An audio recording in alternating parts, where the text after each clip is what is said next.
¿Alguna vez te has sentido observado incluso estando completamente solo en tu casa? ¿Has experimentado una ráfaga de viento helado en una noche sin ventanas abiertas? ¿O has sentido una presencia invisible cuando rezabas en silencio? Estas sensaciones, aunque muchos las descartan, no son meras coincidencias. Son advertencias sutiles. Son susurros espirituales. Y hoy abriremos una puerta que muchos prefieren dejar cerrada, la forma silenciosa y discreta en que el demonio entra en tu vida, sin que tú te des cuenta. No llega con cuernos ni con fuego, no grita ni golpea, no necesita tocar tu puerta, porque muchas veces ya está dentro, en el rincón donde guardas ese objeto que nunca limpias, en las palabras que repites sin pensar, en las acciones que normalizas y que sin saberlo abren rendijas espirituales que permiten que la oscuridad se instale poco a poco. El Papa Francisco, con la humildad de un pastor verdadero, lo ha dicho claramente: el demonio no necesita invadir, solo necesita permiso. Y muchas veces se lo damos sin saber. Es en la rutina, en lo cotidiano, donde el enemigo siembra sus trampas. En la forma en que decoramos nuestra casa. En el lugar donde colocamos nuestro dinero. En las frases que decimos sin pensar cuando rezamos el rosario. Cada detalle, por pequeño que parezca, puede tener un peso espiritual inmenso.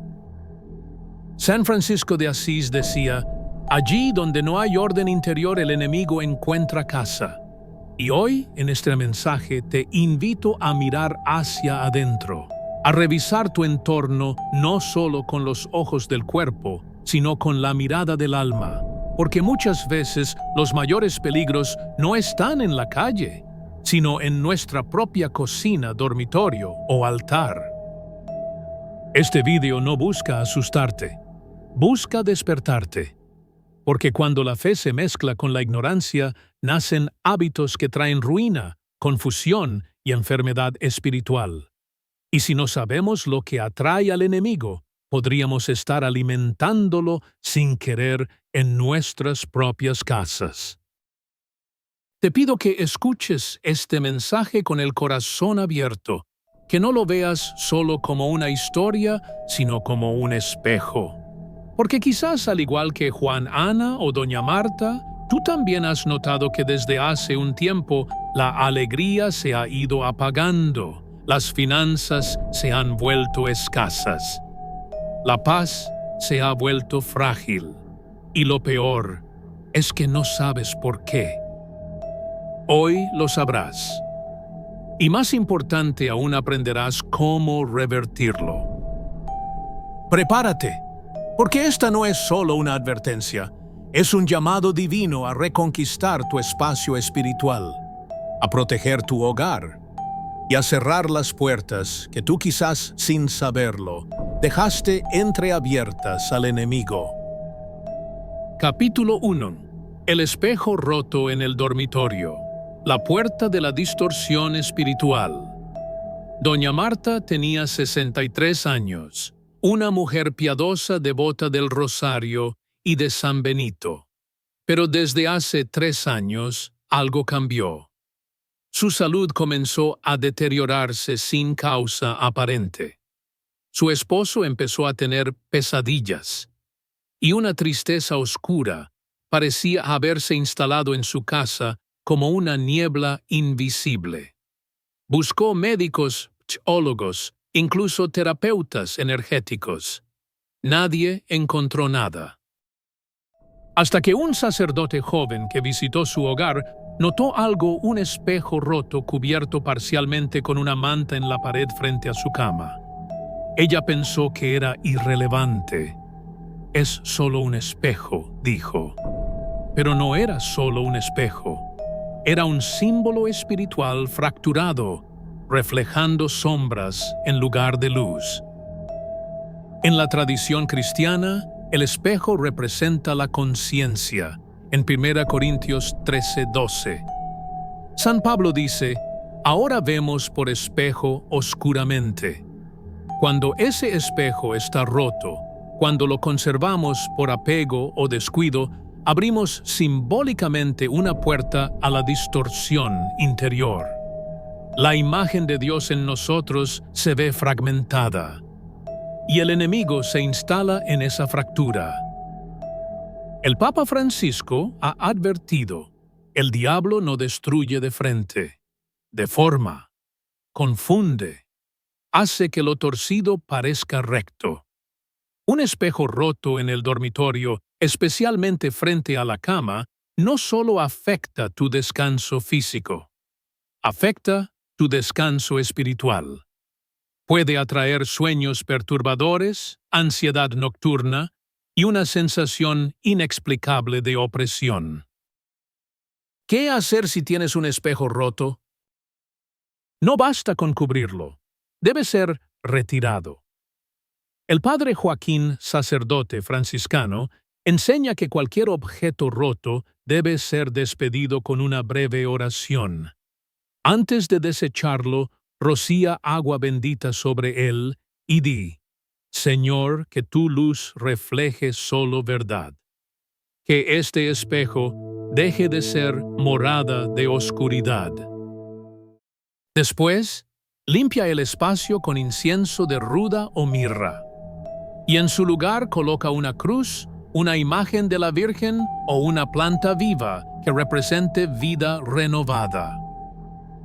Así fue como doña Marta, al retirar aquel espejo olvidado, comenzó un cambio silencioso pero profundo. Sus sueños se aclararon.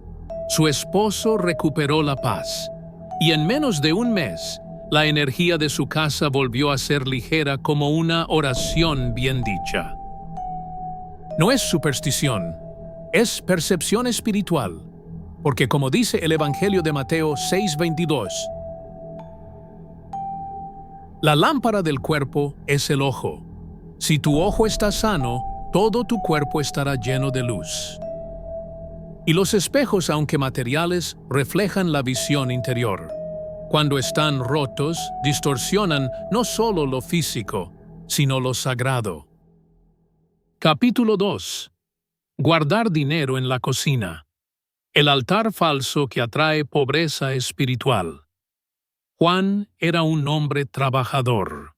No faltaba a misa dominical, ayudaba en las colectas de su parroquia y cada mes dejaba una pequeña ofrenda en el altar. Pero en casa, las cosas eran diferentes. Desde hacía tiempo el dinero no le alcanzaba. Sus hijos discutían constantemente. Su esposa sufría de ansiedad. Y él mismo sentía que a pesar de tanto esfuerzo, su hogar estaba siempre al borde del colapso económico. Un día, buscando un billete escondido, abrió la gaveta vieja de la cocina. Detrás de unas ollas viejas, había sobres con dinero que había guardado por si acaso. Algunos estaban húmedos, otros manchados de aceite. Pero lo que Juan no sabía es que no solo estaba escondiendo dinero, estaba profanando simbólicamente su abundancia. La cocina, en muchas culturas, y también en la tradición católica, es símbolo del sustento, del cuidado y de la nutrición. Es el lugar donde se transforma el alimento, el lugar que representa el pan nuestro de cada día. Por eso, guardar dinero en ese espacio no solo es un error práctico, es una distorsión espiritual. Es como esconder bendiciones en el fuego. El Papa Francisco ha dicho, cuando el dinero se convierte en el centro, Dios se desplaza a un rincón. Y cuando colocamos dinero en espacios que no han sido consagrados para Él, como baños, cocinas o cerca de objetos rotos, estamos enviando una señal energética que nuestra confianza está en el escondite, no en la providencia divina. La Biblia en Mateo 6:21 es clara. Donde esté tu tesoro, allí estará también tu corazón. Si tu tesoro está entre grasa, ollas oxidadas y lugares de desorden, ¿qué mensaje estás enviando al cielo? ¿Qué tipo de abundancia estás atrayendo? ¿Qué hizo Juan? Un sacerdote de su comunidad, al escuchar su historia, le pidió 3 cosas: retirar todo el dinero guardado en la cocina, bendecirlo con agua bendita, mientras repetía el Salmo 23. El Señor es mi pastor, nada me faltará. Colocar ese dinero en una pequeña caja de madera consagrada junto a una imagen de San José Obrero, patrono del trabajo y de la economía familiar. Desde entonces, algo cambió. No recibió una lotería, pero comenzó a llegar más trabajo, más estabilidad. La tensión en casa disminuyó, y él mismo empezó a sentir que su economía era más ligera, más fluida. Porque el dinero, aunque terrenal, también tiene vibración espiritual. Si lo colocas en lugares de oscuridad, él atraerá oscuridad. Si lo bendices y lo ubicas con intención, se convierte en canal de luz. Capítulo 3. La cama desordenada. El trono de la confusión espiritual. Ana, madre soltera de 2 hijos pequeños, era una mujer de fe. Rezaba todas las noches, leía la Biblia y tenía una estampita de la Virgen María sobre su mesa de noche. Sin embargo, cada amanecer se despertaba con cansancio profundo, dolores inexplicables en el pecho y una opresión que parecía venir de lo invisible. A veces sentía que alguien se sentaba a los pies de su cama, aunque no había nadie allí. Y lo peor, sus hijos empezaron a tener pesadillas recurrentes. Un sacerdote amigo de la familia decidió visitar su casa, y lo primero que observó al entrar en su dormitorio fue esto: una cama deshecha, llena de ropa amontonada, libros dispersos, cajas debajo sin orden y encima una almohada con una mancha oscura que llevaba años sin cambiarse. La cama no es solo un mueble, es altar del descanso. Es el lugar donde el cuerpo se rinde y el alma queda más expuesta. En la noche, cuando cerramos los ojos, nuestras defensas espirituales también bajan. Y si ese espacio está cargado de caos, suciedad, abandono, ¿qué tipo de presencias creen que son invitadas? San Francisco de Asís decía: donde hay desorden, el espíritu del mal baila. Y el Papa Francisco, en más de una homilía, ha señalado que el enemigo habita en la confusión, en la falta de cuidado, en la dejadez disfrazada de normalidad. No se trata de perfección obsesiva, se trata de reverencia, de entender que tu cama no es solo tuya, es sagrada. Es el portal entre tu cuerpo y tu alma. Es el lugar donde el Espíritu Santo puede abrazarte o donde el enemigo puede susurrarte. En Mateo 8, 24, 26, cuando Jesús calma la tormenta mientras los discípulos dormían, nos está enseñando que incluso en el sueño la fe puede protegernos. Pero si dormimos en desorden, sin oración y con energías sucias alrededor, damos entrada a tormentas invisibles. ¿Qué hizo Ana para transformar su realidad? El padre le pidió 3 cosas. Hacer una limpieza completa del cuarto, comenzando por debajo de la cama. Todo lo que había allí, ropa vieja, zapatos olvidados, papeles rotos, fue quemado o desechado con oración. Cambiar sábanas, perfumar con lavanda y colocar agua bendita en las 4 esquinas del colchón. Antes de dormir, rezar el Salmo 4:8. En paz me acuesto y al instante me duermo, porque solo tú, Señor, me haces vivir tranquilo. A los pocos días, Ana comenzó a dormir profundamente. Sus pesadillas desaparecieron y por primera vez en años se despertó con paz. Porque una cama limpia no es solo una comodidad, es un muro de luz frente a la oscuridad. Capítulo 4. Cuadros extraños en la sala. La imagen que invoca sin palabras, José era un coleccionista. Le encantaban las antigüedades. En su sala principal colgaba un gran cuadro de un rostro melancólico con ojos hundidos y una expresión triste. Lo compró en un mercado de pulgas. Nunca supo su origen. Le gustaba el toque misterioso que daba al ambiente.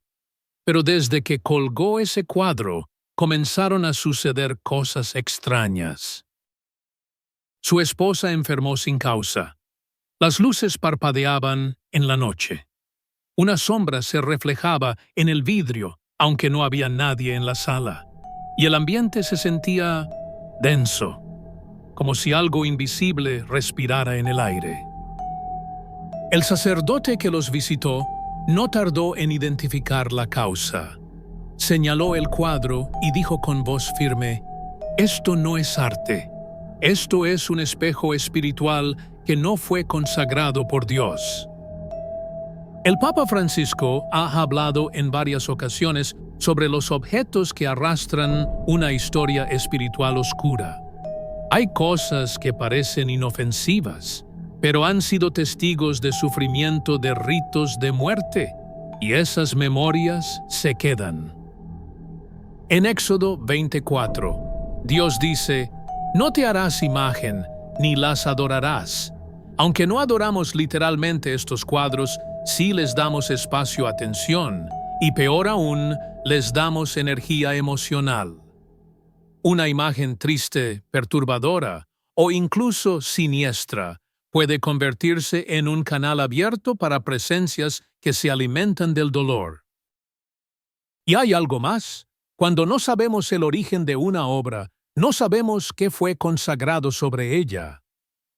Muchos objetos vendidos en tiendas de segunda mano o mercados callejeros provienen de casas donde hubo dolor, ocultismo o incluso pactos inconscientes. El arte puede ser bello o puede ser una cadena. ¿Qué hizo José cuando descubrió la verdad? Con lágrimas en los ojos bajó el cuadro, lo colocó sobre una mesa cubierta con una manta blanca, lo roció con agua bendita y rezó el rosario completo. Luego, con la ayuda del sacerdote, lo quemó al amanecer en un lugar abierto, repitiendo: «Que toda sombra vuelva a la nada y que solo la luz habite mi casa». En su lugar colgó una imagen del Sagrado Corazón de Jesús. El cambio fue inmediato. El ambiente se volvió más claro. Su esposa durmió tranquila esa misma noche, y por primera vez en meses, José sintió que su hogar respiraba paz. Porque no todo lo que cuelga en la pared es arte. Algunos cuadros son ventanas. Y si no sabemos lo que miramos, no sabemos quién nos mira de vuelta. Capítulo 5. El reloj detenido. La prisión invisible del alma. En la casa de doña Clara, una abuela de oración ferviente y corazón generoso, había un rincón que nadie tocaba. Era un estante antiguo con fotos en blanco y negro, cartas viejas y en el centro, un reloj de péndulo que se había detenido hacía más de 11 años. Nadie lo había vuelto a encender. Era del abuelo, decía ella. Lo dejo allí por respeto. Pero desde que ese reloj dejó de sonar algo más, dejó de moverse en esa casa la alegría. Las visitas se volvieron menos frecuentes. La salud de Clara decayó. Los nietos no querían dormir allí, y ella misma confesaba sentir un peso en el pecho, especialmente al anochecer. El padre Elías, un franciscano sabio y silencioso, fue quien rompió el silencio. Ese reloj ya no mide el tiempo, mide la presencia de lo no resuelto. En la teología mística, el tiempo detenido representa almas atrapadas, asuntos no cerrados, pactos inconscientes que aún vibran en el plano material. En Eclesiastes 3:1 leemos: todo tiene su tiempo, pero cuando el tiempo se congela, el alma también puede quedar suspendida en una dimensión de sombra. El Papa Francisco, en su mensaje sobre el duelo y los objetos simbólicos, dijo: hay cosas que conservamos por amor, pero sin darnos cuenta conservamos también el dolor. Un reloj detenido, especialmente uno que fue testigo de muerte o separación, puede convertirse en una prisión espiritual. La energía no fluye. El espacio queda congelado en una emoción que ya no pertenece al presente. Y en ese silencio las presencias errantes encuentran morada. ¿Qué hizo doña Clara cuando entendió el mensaje? Primero se despidió del reloj con un acto profundo. Lo limpió cuidadosamente mientras rezaba el Salmo 90:12. Enséñanos a contar bien nuestros días, para que nuestro corazón adquiera sabiduría. Después colocó el reloj en una caja junto con una carta escrita al abuelo fallecido pidiéndole permiso para liberarlo. Lo llevó a la iglesia local y lo donó para que fuera bendecido o destruido. En su lugar colocó una vela blanca, una imagen de San Miguel Arcángel y una pequeña planta viva. Todo empezó a cambiar. La casa se sintió más ligera. La respiración de Clara se volvió más profunda. Y como si el tiempo realmente hubiera vuelto a fluir, sus nietos comenzaron a visitarla con alegría. Porque un reloj detenido no es solo silencio. Puede ser una puerta abierta al tiempo del dolor, donde el demonio siembra parálisis, depresión y olvido. Capítulo 6. Palabras equivocadas. Al orar. Cuando la boca abre puertas que el alma no ve. Ana Lucía siempre había sido devota del rosario. Lo rezaba cada noche, incluso sin falta, aunque a veces con prisas, a veces con distracción y muchas veces con frases que había escuchado memorizado, pero nunca comprendido del todo.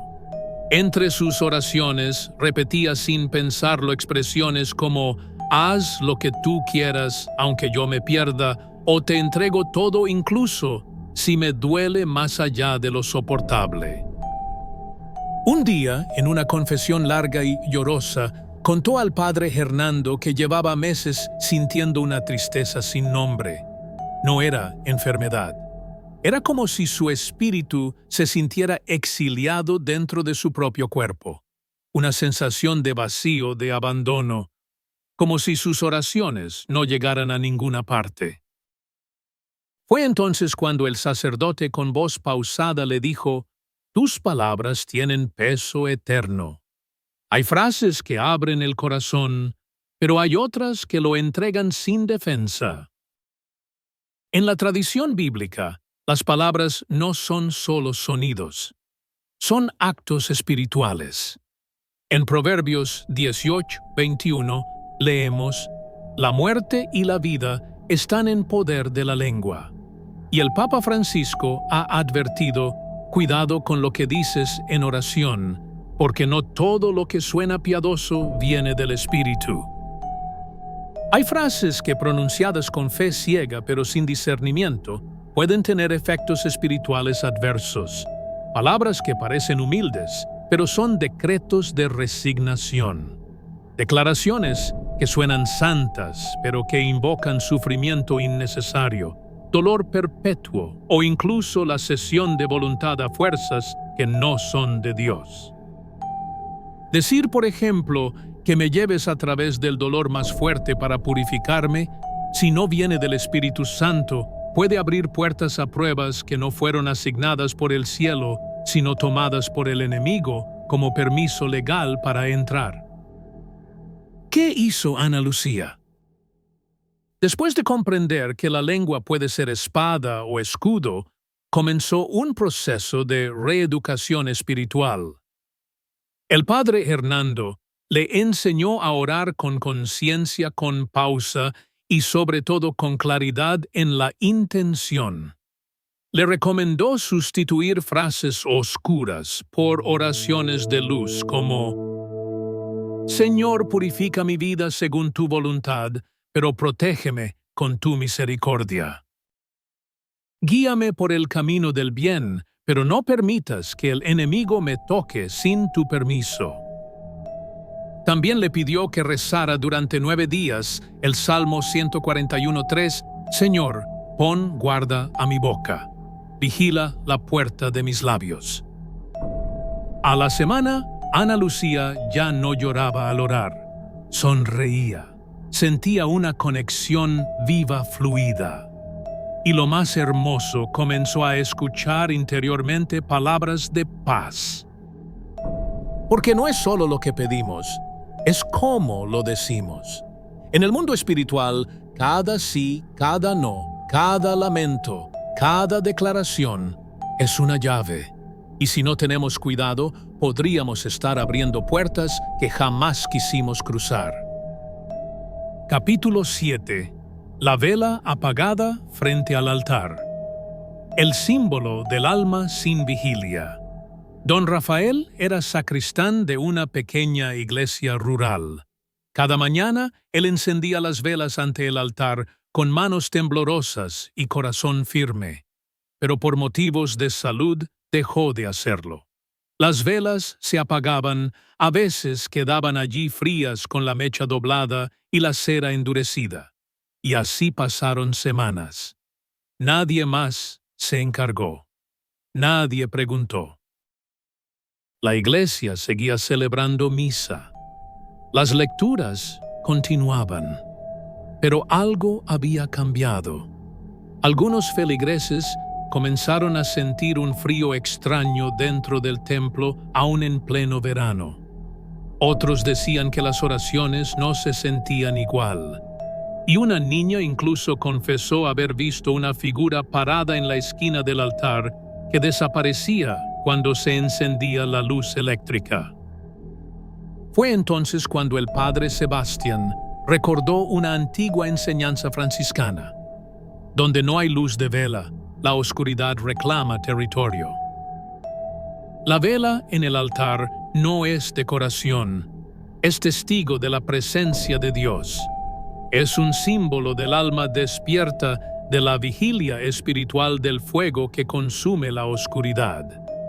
En Éxodo 27:20, Dios ordena: manda a los hijos de Israel que te traigan aceite puro de olivas prensadas para el candelero, para hacer arder continuamente las lámparas, porque cuando la luz permanece encendida, las tinieblas no tienen trono. El Papa Francisco, en su homilía de la Vigilia Pascual, dijo: la vela encendida en la noche no solo ilumina, expulsa. Una vela apagada frente al altar, especialmente si permanece así durante días, es como un corazón cerrado ante lo divino.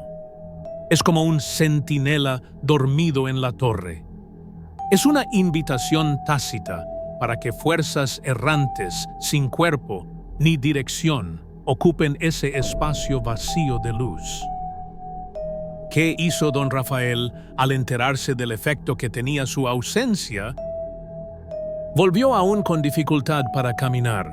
Se sentó frente al altar con una sola vela. La encendió murmurando el Salmo 119, 105. Lámpara es a mis pies tu palabra y luz para mi camino. Esa noche se quedó allí en silencio, y muchos dicen que fue la primera vez en meses que la iglesia sintió calor, no físico, sino espiritual. Desde entonces, se creó un pequeño grupo de vigilantes. Cada día, uno se encargaba de que las velas sagradas ardieran, aunque fuera por unas horas. No por tradición, sino por protección. Porque cuando el fuego se apaga en la casa de Dios, también comienzan a enfriarse los corazones, y donde hay tibieza, hay terreno fértil para que el enemigo susurre sin ser notado. Capítulo 8. La ventana cerrada. El alma que teme la luz del Espíritu. Carmen vivía sola desde hacía años. Su casa era limpia, ordenada y adornada con imágenes de santos, pero había algo constante: todas las ventanas estaban siempre cerradas, día y noche, invierno y verano, por miedo a los insectos, al polvo, o quizás a algo más profundo. Cuando se le preguntaba, decía: así me siento más segura. Sin embargo, con el tiempo, su salud comenzó a deteriorarse. Sufría insomnio crónico, sueños oscuros y una sensación de encierro incluso en medio del silencio. La oración ya no fluía. Su Biblia estaba cubierta por una fina capa de polvo y su alma parecía estar atrapada. Un día, el padre Tomás, al visitarla, le hizo una sola petición. «¿Me permite abrir esta ventana, aunque sea un momento?» Carmen dudó, pero accedió. El aire entró. Con él un rayo de sol acarició la mesa, y en segundos el ambiente pareció cambiar. El sacerdote sonrió y le dijo con voz suave: «El Espíritu Santo es como el viento. Pero si cerramos todas las ventanas del alma, ¿cómo podrá entrar?» En Juan 3:8, Jesús lo dijo claramente: «El viento sopla donde quiere y oyes su sonido, pero no sabes de dónde viene ni a dónde va. Así es todo aquel que ha nacido del Espíritu». El Papa Francisco también lo advirtió. Una iglesia con ventanas cerradas se asfixia. Y lo mismo ocurre con el alma. Las ventanas cerradas de forma constante representan más que una costumbre. Son símbolo de miedo, control y sobre todo resistencia al cambio espiritual. Una casa sin aire, sin luz natural, sin renovación, se convierte en un espacio estancado, no solo físicamente, sino energéticamente. Y ese estancamiento atrae presencias errantes, pensamientos repetitivos, culpas antiguas, todo lo que la luz y el viento del cielo podrían haber limpiado. ¿Qué hizo Carmen para liberarse? El padre le sugirió comenzar un pequeño ritual cada mañana, abrir las ventanas, mientras rezaba con voz clara el Salmo 51:10. «Crea en mí, oh Dios, un corazón limpio y renueva un espíritu recto dentro de mí».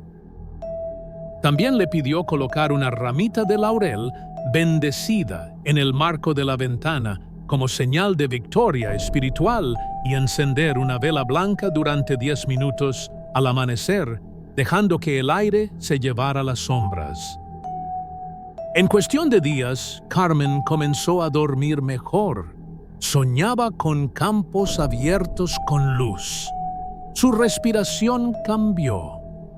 Y por primera vez en años, sintió que su casa respiraba con ella. Porque el alma también necesita ventanas.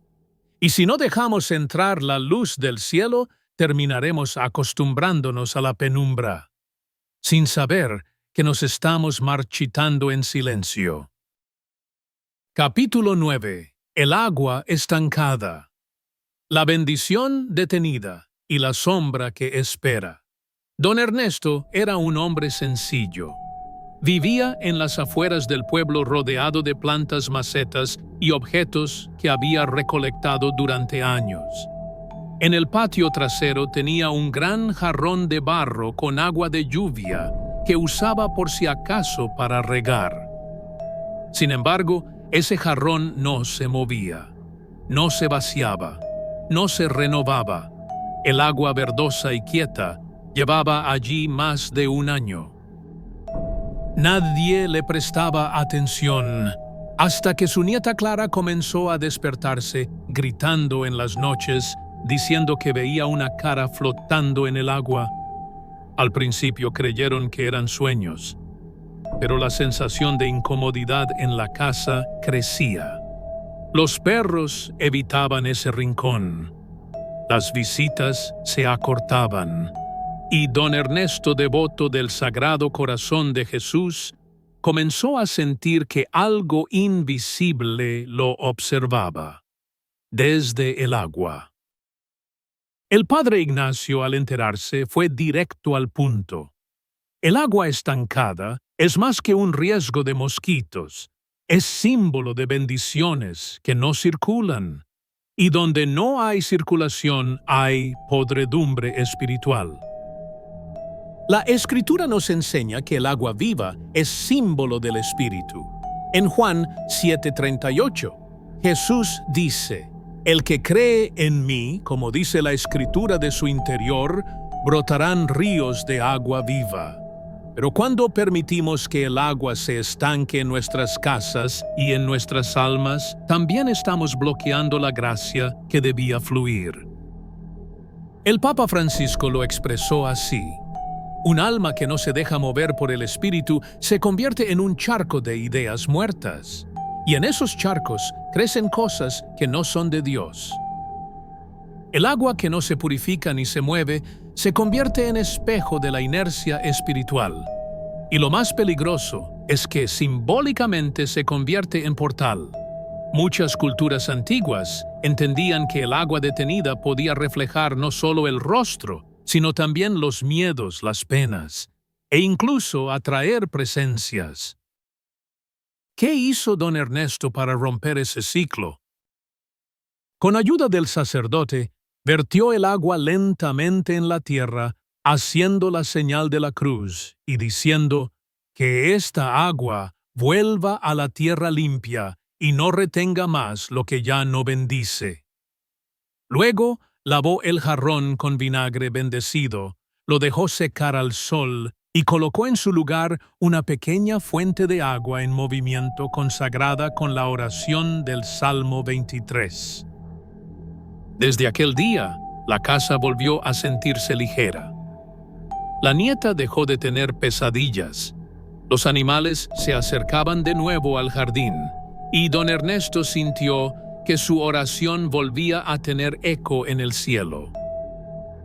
Porque el alma, como el agua, debe moverse, debe purificarse, debe fluir, y si dejamos que se estanque, también nosotros empezamos a oler a olvido.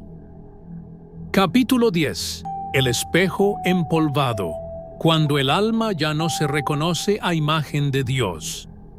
Josefina, una mujer de 55 años, vivía sola en un apartamento pequeño. Cada mañana pasaba por el pasillo donde colgaba un gran espejo ovalado heredado de su madre, pero hacía meses, quizás años, que no lo limpiaba. El polvo lo cubría tanto que apenas podía verse el reflejo, y sin embargo, nunca lo quitó. Una noche, en medio del insomnio, se acercó al espejo con una vela encendida. Al mirarlo, no vio su rostro. Vio una sombra, un vacío, algo que parecía observarla desde el otro lado. Cayó de rodillas y lloró como hacía décadas no lloraba, porque en el fondo sabía que ya no se reconocía. El espejo en la simbología cristiana no es solo un objeto decorativo, es el reflejo de la identidad, es el recordatorio visual de que fuimos hechos a imagen y semejanza de Dios, Génesis 1:27. Y cuando dejamos que ese espejo se cubra de polvo, también estamos dejando que nuestra visión espiritual se nuble, que el reflejo de nuestra dignidad divina se desvanezca. El Papa Francisco, hablando de la autoestima espiritual, dijo: «Cuando un cristiano deja de verse como hijo, el enemigo comienza a susurrarle que es esclavo. Un espejo cubierto de polvo no solo muestra negligencia exterior, muestra abandono interior. Es como decir, ya no me importa quién soy. Y eso para el enemigo es una invitación abierta. Porque donde no hay identidad, él siembra confusión. Donde no hay reflejo claro, él proyecta mentiras. ¿Qué hizo Josefina al comprender todo esto? Al día siguiente encendió incienso, colocó una cruz frente al espejo y mientras lo limpiaba con agua bendita, rezó lentamente el Salmo 139, 14. Te alabo porque soy una creación admirable. Tus obras son maravillosas, y esto lo sé muy bien. Después de limpiar el espejo, colocó una pequeña vela delante y cada noche antes de dormir se miraba a los ojos y decía en voz alta, soy hija de Dios, y el enemigo no tiene lugar en mí. Su rostro comenzó a cambiar, no por magia, sino por verdad, porque al recuperar su reflejo, recuperó su valor, y con su valor recuperó su fe. Porque el demonio no siempre ataca gritando, a veces lo hace susurrando, mírate, ya no eres nada, y si no tenemos el coraje de mirar de nuevo, de limpiar el polvo, de recordar quiénes somos, le daremos razón sin saberlo. Parte espiritual. Ritos, limpiezas y restauración del hogar en Dios. 1. La purificación del espacio con sal y oración. Donde hay sombra, debe entrar la luz. Uno de los elementos más antiguos y poderosos en la tradición espiritual es la sal bendita. En el Evangelio según Mateo 5:13, Jesús nos recuerda, vosotros sois la sal de la tierra. Y si nosotros somos sal, también podemos consagrar y preservar nuestro hogar del mal. Ritual básico de purificación. Toma un pequeño cuenco de sal, mejor si es sal marina. Bendícela tú mismo diciendo, Señor Jesús, por tu poder y tu sangre, purifica esta sal, que expulse toda impureza y que consagre este lugar para ti. Luego recorre cada habitación de la casa, esparciendo una pizca en las esquinas, mientras rezas el Padre Nuestro lentamente. En los rincones donde sientas energía pesada, reza además el Salmo 91. 2. El dinero como objeto espiritual. El dinero no debe guardarse como si fuera algo impuro, ni esconderse en lugares sombríos. Según Gálatas 6:7, todo lo que el hombre siembre, eso también cosechará. Si siembras miedo con el dinero, recogerás escasez. Si siembras fe, recogerás provisión. Consejos para la energía del dinero. Guarda el dinero en una caja especial de madera o metal que hayas bendecido previamente. Coloca dentro una imagen de San José Obrero o una medalla bendita. Cada primer domingo del mes, coloca tu mano sobre esa caja y reza, bendice Señor los frutos de mi trabajo. Que no falte pan ni paz en mi casa. No guardes dinero en lugares húmedos grasientos, ni en baños o cocinas. 3. Limpieza con agua bendita y oración de sanación. Jesús usaba agua para sanar y bautizar. El agua bendita no es un símbolo decorativo, es una espada invisible contra las fuerzas que no son de Dios. Ritual de protección del hogar. Llena una botellita con agua bendita. Traza una cruz con esa agua en cada puerta de entrada, cada ventana, cada espejo. Mientras lo haces, di, yo sello esta casa en el nombre del Padre, del Hijo y del Espíritu Santo. Que toda presencia que no provenga del cielo se retire ahora. Haz esto especialmente después de visitas pesadas, conflictos familiares o noches de pesadilla. Cree, restaurar la presencia de lo sagrado, crear un rincón de luz. Todo hogar necesita un rincón de oración. Puede ser pequeño, pero debe ser sagrado. Si no tienes un altar, el enemigo llenará ese vacío con distracción. ¿Cómo crear tu altar en casa? Una mesa limpia, una vela blanca, una imagen de Jesús o de la Virgen, una Biblia abierta idealmente en Mateo 7:7. Reza allí cada mañana por 5 minutos. No necesitas palabras complicadas, solo presencia. Di, Señor, aquí comienza mi día, te lo consagro. Protege este hogar como si fuera el tuyo. Pasrillas semanales para la paz espiritual. Lunes, barrer simbólicamente la casa con una escoba consagrada, diciendo: hoy retiro todo lo que no es de Dios. Miércoles, escuchar música sagrada y dejar las ventanas abiertas al menos 1 hora. Viernes, ayunar de redes sociales, conversaciones tóxicas y pensamientos negativos. Domingo, invitar la presencia de Dios con incienso. Puede ser de mirra o copal, y repetir: donde tú estás, no hay lugar para el miedo. Versículos para escribir y guardar en lugares clave del hogar. Mateo 6:21. Donde esté tu tesoro, allí estará también tu corazón. Escríbelo y ponlo en tu caja de dinero. Salmo 23. El Señor es mi pastor, nada me falta. Colócalo cerca de la cama.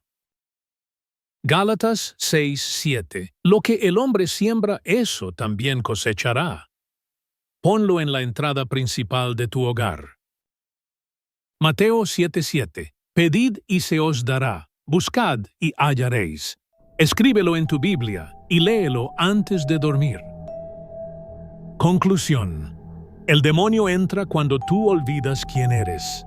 ¿Sabes cuándo el demonio entra verdaderamente en tu vida? No es cuando ves sombras. No es cuando oyes ruidos. Es cuando olvidas quién eres ante los ojos de Dios. En medio de la rutina del polvo del silencio, es fácil dejar pasar una vela apagada, una palabra equivocada, un rincón oscuro que ya no miramos. Pero cada uno de esos detalles es como una grieta en el alma, una rendija en el muro espiritual que debió protegerte. El demonio no necesita hacer ruido, solo necesita espacios vacíos. Vacíos de fe, vacíos de atención, vacíos de presencia interior. Y cuando no vigilamos, cuando no oramos con conciencia, cuando no limpiamos no solo nuestra casa, sino nuestro corazón, lo dejamos entrar sin darnos cuenta. El Papa Francisco lo ha dicho con claridad: el demonio actúa en lo cotidiano, en la falta de amor, en el descuido, en la indiferencia. Pero tú hoy ya no eres indiferente, porque has escuchado, has recordado, y ahora puedes ver lo que antes estaba oculto. Por eso ahora te hablo no como narrador, ni como sacerdote, ni como guía. Te hablo como hermano en la fe. Ve a tu casa, mira cada rincón, cada objeto, cada palabra que sale de tu boca, y pregúntate: ¿esto atrae luz o permite sombra? Revisa tu cama, tu altar, tu cocina, tu espejo, tu oración, y donde encuentres olvido, lleva memoria. Donde veas suciedad, lleva agua bendita. Donde haya silencio opresivo, lleva alabanza. Porque cuando tú tomas responsabilidad de tu espacio, tu alma se fortalece. Y cuando tu alma se fortalece, el enemigo ya no tiene lugar donde esconderse. Hoy no te pido que compartas este video por vanidad, te pido que lo compartas por amor. Por aquellos que aún duermen, por aquellos que no saben por qué sufren, por aquellos que hoy pueden estar siendo visitados por presencias que no fueron invitadas. Déjalo en los comentarios. Yo reviso mi casa. Yo recibo la bendición. Y repítelo con fe ahora mismo mientras tocas tu pecho. Yo soy templo del Espíritu Santo. Nada que no venga de Dios tiene poder sobre mí. Que San Miguel te proteja, que la Virgen te cubra, y que el fuego de Dios jamás se apague en tu hogar. Amén.